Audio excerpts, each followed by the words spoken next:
Мекен, бул сен төрөлүп өскөн эле эмес, эмгегиңди сиңирген жериң. Сен баар тапкан жер, эне тилиңди күндө уккан жер. Мен шаарда окуп, шаарда өсүп калдым. Эл аралык мектепте англисче окудум. Борбор Азиядагы Америка университетин бүтүрдүм. Кыргыз Россия Славян университетинде жана Тышкы иштер министрлигинин дипломатиялык академиясында магистратураны орус тилинде окудум. Бирок тагдырыма ыраазы болгонум, айылга такай каттап, кыргыз болуп жетилгеним деп ойлойм.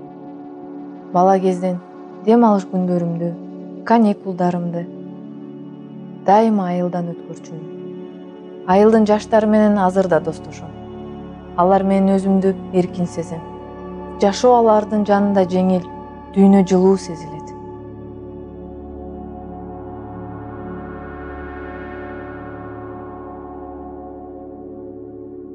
Көбүнчө жоопкерчиликтүү болууга тырышам. Адам жоопкерчиликти сезгенде гана инсан катары калыптанган болот деп ойлойм. Тышкы иштер министрлигинде эксперт катары иштедим. Эл аралык мамилелерди жөнгө салган бул министрликте жоопкерчиликтүү адамдар гана иштеши керек. Себеби башка мамлекеттер Тышкы иштер министрлигинин кызматкерлери аркылуу Кыргызстанды таанышат. Ошондуктан бул министрликтин кызматкерлеринин жасаган иши, сүйлөгөн сөзү, өзүнүн алып жүргөнү, баскан турганы, ал тургай кийинген кийимине чейин чоң мааниге ээ. Тышкы иштер министрлигине иштеген учурум мага турмуштук да, профессионалдык да чоң камылга жана тажрыйба болду.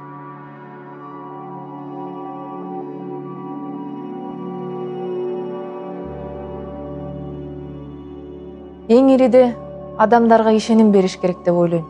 Иштесе болот экен, киреше тапса болот экен деген өзүнө болгон ишеним бериш керек экен. Ишеним адамдарга дем берет, мотивация берет, жаңы идеяларды жаратууга шыктандырат. Аларды ишке ашырганга энергия берет. Кыргызстанда жакшы жашоого бардык шарттар бар.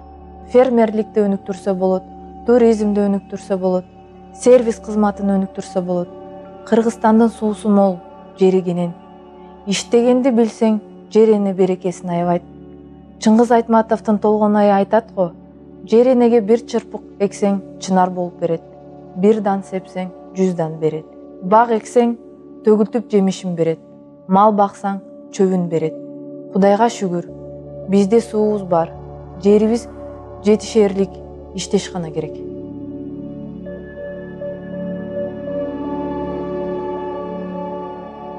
Раматлык атам жер айдап, түшкөн түшүмүнөн муктаж бүлөлөргө жазында үйрөндүк таркатып берчү.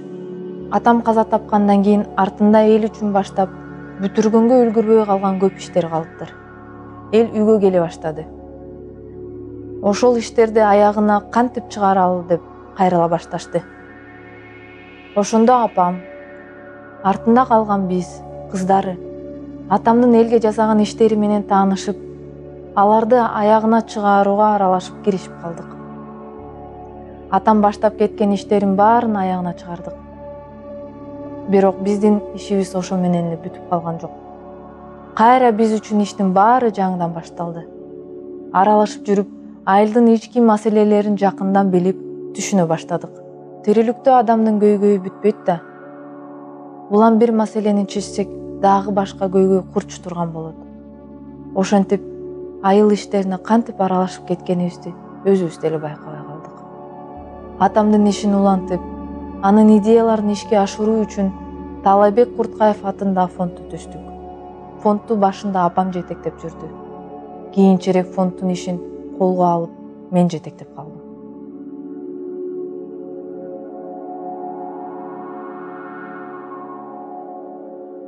Биздин иштегенибизди көрүп, эл аралык фонддор кызматташуу сунушуу менен өздөрү кайрылып калышты. Жакшы иш жерде калбайт экен. Аны баалагандар табылат экен. Эл аралык фонддор менен айылыбызга уядай болгон мектеп куруп бердик. Азыр ал мектепте 300гө жакын бала окуп жатат. Ушу күнгө чейин айылда мектеп жок болгондуктан балдар бир топ эле алыс турган коңшу айылга барып окушчу. Айрыкча кышында, жаан-чачында катташ кыйын эле. Мектебибиз азыркы талаптар менен салынды. Ички жасалгасына чейин ушунчалык берилип иштедик. Ар бир класстын тематикалык жасалган менен кооздоп чыктык. Психологдордун, дизайнерлердин кеңештери менен иштедик. Мисалы, математика классынын дубалын бир тарабын жашыл түскө боеп, сызгыч, циркулдун сүрөтүн тарттык. Жашыл түс баланын мээсин логикалык ой жүгүртүүсүнө жакшы жардам берет экен. Мектептин спорт залын болсо өзүбүз куруп бердик. Заманбап курулуш технологиялары менен салынган биздикиндей спорт зал азыр менчик мектептерде гана болсо керек. Айыл балдары спортко кызыксын, машык кылар келсе бардык шарттары болсун дедик. Биздин айылда оорукана да жок болчу. Айылыбызга ылайык оорукананы да эл аралык фонддордун жардамы менен курдук. Азыр врачтарыбыз жаркыраган имаратка сүйүнүп келип иштешүүдө. Сыркоологон адамдар бардык шарты бар палаталарда ден соолуктарын чыңдап кетип жатышат. Пандемия учурунда да ал айыл тургундары ушул ооруканадан дарыланышты.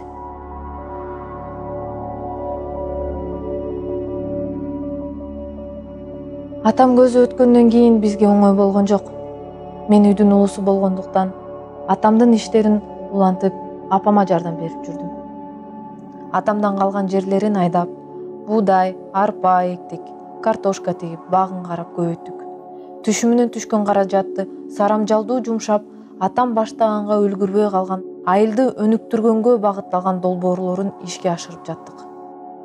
Ошентип күбүтүбүздү элге жасаган кызматыбыз менен бастык окшойт.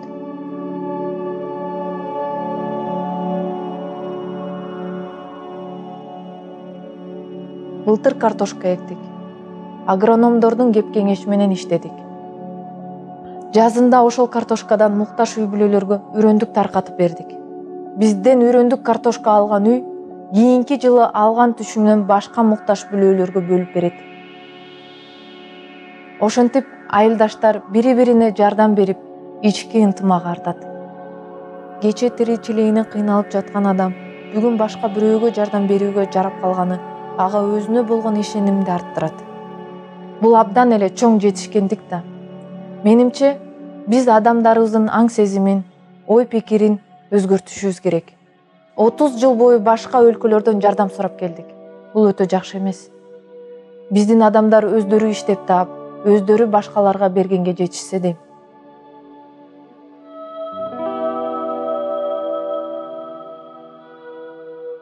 Иштегенди үйрөнүшүбүз керек бардык тармакта. Азыр Кыргызстанда чакан бизнес, майда сервистер, төөлүү кызматтары абдан өнүгүп жатат. Ашпозчулар, чач тарачтар, массажисттер, сулуулук салонунда иштегендер, техника оңдоочулар сыяктуу тейлүү кызматтагылар улам жаңы көндүмдөрдү үйрөнүп, суроо талапка улам ылайыкташып өнүгүп жатышат. Бирок маанилүү тармактарда иштеген адистер өтө жай өнүгүп жаткандай сыяктанат. Мисалы, илим тармагын алалы. Кыргыз илимпоздору дүйнөдөгү тенденцияларды өздөштүрүп жатышабы? Экономисттер өлкөнүн экономикасы эмнеге аксап жатат деп изилдөөлөрүн жүргүзүп, тийиштүү сунуштарын бийликке берип, коомчулукка жеткизип жатышабы? Айыл чарба боюнча окумуштуулар айыл чарбадагы маселелерди изилдеп, айыл чарбаны өнүктүрүү боюнча кандай баалуу маалыматтарын элге бөлүшүп, пайда келтирип жатышат. Айта берсек, улана берет бул тизме. Чындыгында өлкөнү өнүктүрүү стратегиясын илимпоздордун изилдөөлөрүнүн негизинде жүргүзүшүбүз керек. Илимдер академиясы, университеттер бийликтин негизги таянычы, жол көрсөтүүчүсү, кеңешчилери болгондо гана жети өлчөп бир кес принципи иштейт.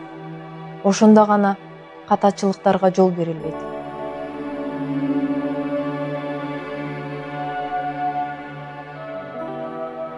Мугалимдерибиз, врачтарыбыз, инженерлерибиз, агрономдорубуз сыяктуу адистерибиз күжүрмөндүк менен иштей турган учурда жашап жатабыз. Билим берүүдө, саламаттык жаатында, техника жаатында, айыл чарба жаатында жаңы нерселер улам пайда болуп, жаңы иштөө көндүмдөрүнө талап болуп жатат. Бирок тилекке каршы биздин адистерибиз көбү дагы эле эскиче иштешет. Алар биринчи өздөрүн өнүктүрбөсө, тармагын кантип өнүктүрүшөт? Маанилүү тармактар өнүкпөсө, өлкөбүз кантип өнүгөт? Керек болсо, ар бир инсандын өнүгүшү өлкө үчүн маанилүү. Биздин негизги ресурстарыбыз жаратылыш байлыктары гана эмес, Бул биздин адамдар, адистерибиз деп ойлойм. Өлкөбүзгө киреше алып келе тургандар кесипкөй адистерибиз болуш керек. Муну ар бир жаран терең аңдап түшүнүшү керек. Ошону терең түшүндүрүп, элге жеткире турган идеология иштеши керек.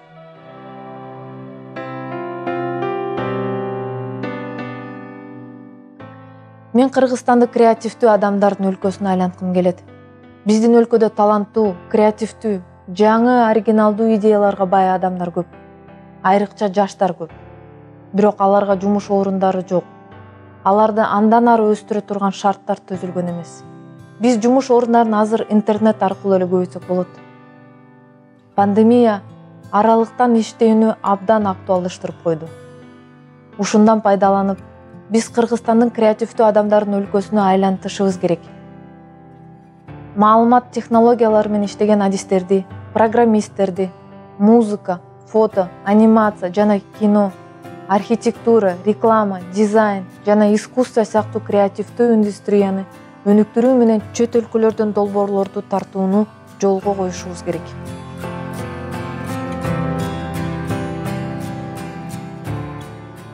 Азыр бүт дүйнөдө тейлөө кызматы абдан өнүгүп жатат. Жакшы тейлеген жерди кардарлар өздөрү эле таап бара берет. Бизде тейлөөгө үйрөткөн курстар өтө аз. Калкты айрыкча аймактардагы элдерге тейлөө кызматын үйрөткөн система да жок. Ал тургай Борбой каалада деле тейлөө баардык жерде жакшы эмес.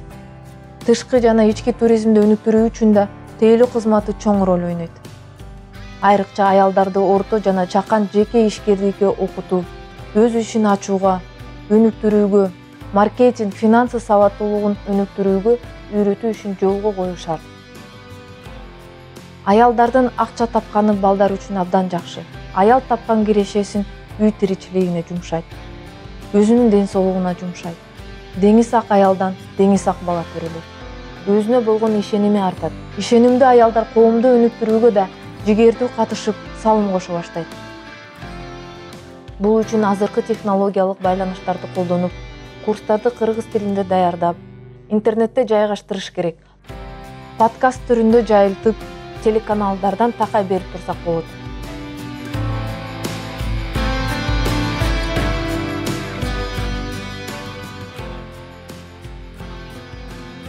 Мен Кыргызстанды жакынкы арада өнүгөт деп ишенем. Анткени бизде жаңы муун баардык тармакка аралашып киришип жатышат. Бийликке да жаңы жүздөр, демилгелүү жаштар барууга умтулуп калышты. Илимде да жаштар көп. Дүйнөдөгү азыркы чакырыктарга тиешелүү жооп айта алган жаш муун баардык тармактарга текше аралашып баштаганы өлкөбүздүн жаңы өнүгүү тилкесине өтүшү деп айтар элем.